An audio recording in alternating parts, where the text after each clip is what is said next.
জামাত শিবিরের উপরে খুবই অত্যাচার করা হয়েছে। শিবিরের ভাইয়েরা তো আমাদের ছাত্রলীগের রূপ ধারণ করেই হলের ভিতরে ছিলেন। সাদিক কায়েম তা লাল জামা পরে শেখ হাসিনার সরকার বারবার দরকার বলে তালি দিচ্ছে যে আমাদের দেশের মাটিতে বড় হয়েও সে পাকিস্তানের দালালি করেছে। দেখো আমি খুব মুক্তিযুদ্ধের চেতনা, আদতে তুমি মানুষ মারার রাজনীতি করো, সেটা জামাত ইসলামীও করে, সেটা আওয়ামী লীগও করে, সেটা বিএনপিও করে। অনেকে বলছেন যে জামাত শিবিরের উপরে খুবই অত্যাচার করা হয়েছে। আমি এখান থেকে জাস্ট একটা প্রশ্ন করতে চাই যে শিবিরের ভাইয়েরা তো আমাদের ছাত্রলীগের রূপ ধারণ করেই হলের ভিতরে ছিলেন এবং আমরা এখানে একটা ভিডিও দেখেছি যে সাদিক কায়েম তিনি হচ্ছে দেশ আমার দায়িত্ব আমার নামে একটা লাল জামা পরে শেখ হাসিনার সরকার বারবার দরকার বলে তালি দিচ্ছেন। তিনি তো তৎকালীন ছাত্র শিবিরের সভাপতি ছিলেন।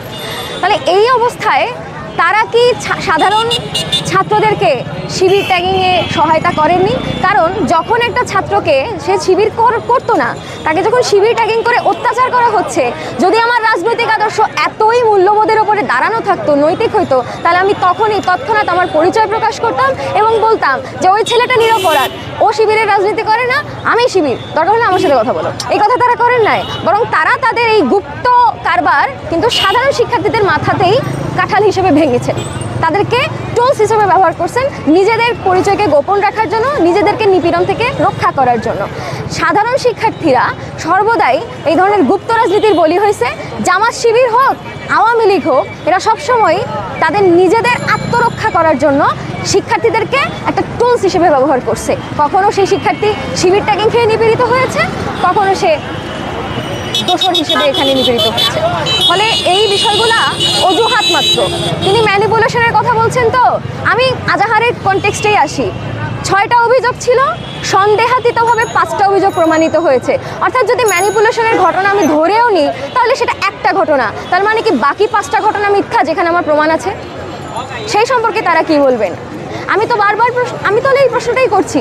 যেই বীরাঙ্গনা মানসুরা, যেই বীরাঙ্গনারা আমার পাকিস্তানি সৈন্যদের হাতে তুমুল অত্যাচারের শিকার হয়েছেন, তাদেরকে ধরিয়ে দেওয়ার ক্ষেত্রে আল-বদর বাহিনী, আল-শামস বাহিনীর, রাজাকার বাহিনীর যে ভূমিকা ছিল, এই রাজাকার বাহিনী গঠন করেছে কারা? এই রাজাকার বাহিনী গঠন করেছে জামাতে ইসলামী, তাদের ছাত্র সংগঠন ইসলামী ছাত্র সংঘ। ইসলামী ছাত্র সংঘই পরবর্তীতে 1977 সালে ছাত্র শিবির হিসেবে আত্মপ্রকাশ করে।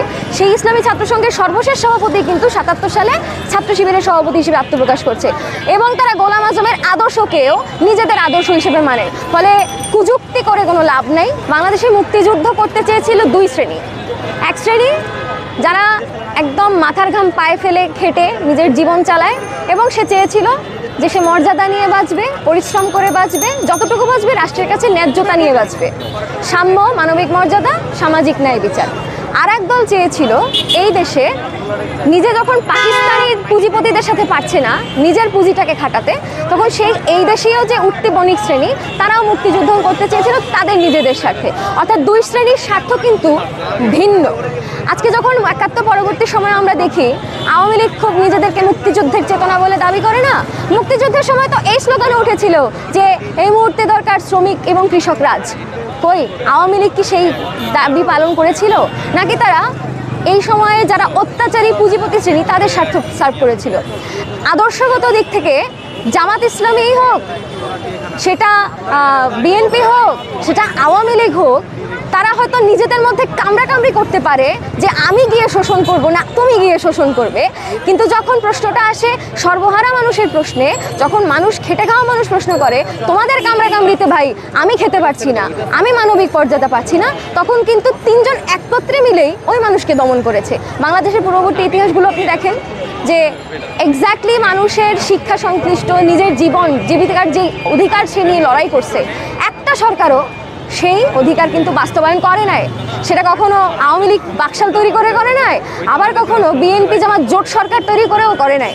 ফলে নিজেদের আদর্শিক জায়গা থেকে তারা হয়তো বাহ্যিকভাবে দেখায় দেখো আমি খুব মুক্তিযুদ্ধের চেতনা, আদতে তুমি মানুষ মারার রাজনীতি করো। সেটা জামাত ইসলামীও করে, সেটা আওয়ামী লীগও করে, সেটা বিএনপিও করে। একটা মানুষ সর্বপ্রথম নিজের সম্পর্কে যখন জানতে চায় সে তার অস্তিত্ব নিয়ে সর্বপ্রথম প্রশ্ন করে।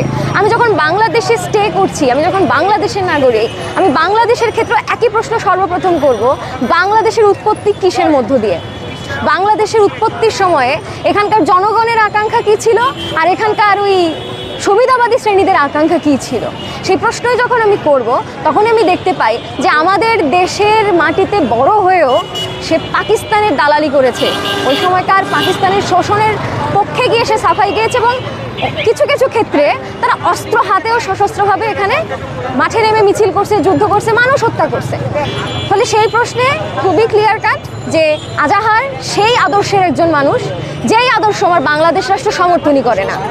যেহেতু আমার বাংলাদেশের আদর্শের সাথে সমর্থিত নয় এরকম যে কোনো অগণতান্ত্রিক চিন্তাকে আমরা এই দেশে বরদাস্ত করব না এবং আমরা তার সমূলে উচ্ছেদ করব, সেটা আজাহারের মধ্য দিয়ে হোক, তার সংগঠন জামাত ইসলামের মধ্য দিয়ে হোক, আর যেটার যেই ফর্মে সে আসুক না কেন। আমার নাম অদিতি ইসলাম, আমি ঢাকা বিশ্ববিদ্যালয়ে পড়াশোনা করছি, সমাজতান্ত্রিক ছাত্র ফ্রন্টের দায়িত্বে আছি।